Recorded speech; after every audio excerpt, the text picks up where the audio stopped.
Palang Merah Indonesia PMI Banda Aceh acap kali mengalami krisis darah yang sangat dibutuhkan oleh anak-anak talasemia, ibu-ibu melahirkan dengan pendarahan maupun korban kecelakaan. Krisis darah PMI kian parah di masa pandemi COVID-19 saat ini. Betapa banyak anak-anak talasemia yang gagal mencapai batas optimum usianya karena tidak mendapat darah donor sebagai penyangga hidupnya. Ada ibu melahirkan yang mengalami pendarahan terpaksa merenggang nyawa karena tidak mendapat darah transfusi bagi keselamatan jiwanya.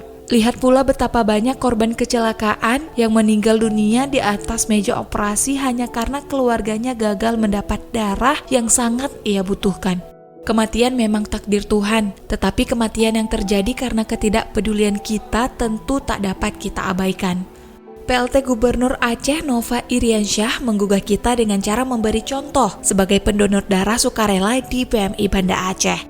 Bersama Sekda Aceh Dr. Taqwallah M.Kes, orang nomor 1 Aceh itu pun merebahkan tubuhnya di atas kursi Palang Merah Indonesia untuk diambil darahnya setetes demi setetes.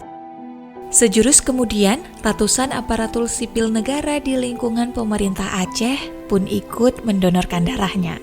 Alhasil sebanyak 1.600 kantong darah terkumpulkan dalam waktu yang amat singkat. Aksi donor darah tahap 1 dinilai sukses. Gerakan kemanusiaan itu dilanjutkan dengan ajakan dan jangkauan yang lebih luas. Aksi donor darah dilakukan di seluruh Aceh dengan target minimal 5.000 kantong darah.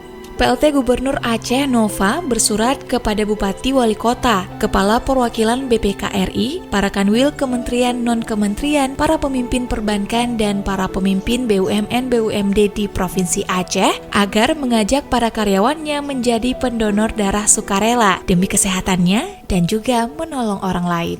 Aksi donor darah ASN Aceh yang digagas PLT Gubernur Aceh dan ditindaklanjuti oleh Sekda Taqwallah ternyata sampai ke telinga Sekjen PMI Pusat Sudirman Said di Jakarta. Mantan Menteri ESDM itu pun memberikan apresiasi terhadap aksi donor darah massal di jajaran pemerintah Aceh. Apresiasi dan pujian tentu saja bukan tujuan. Aksi kemanusiaan donor darah itu merupakan bentuk kepedulian kita kepada sesama dan juga demi kesehatan kita semua.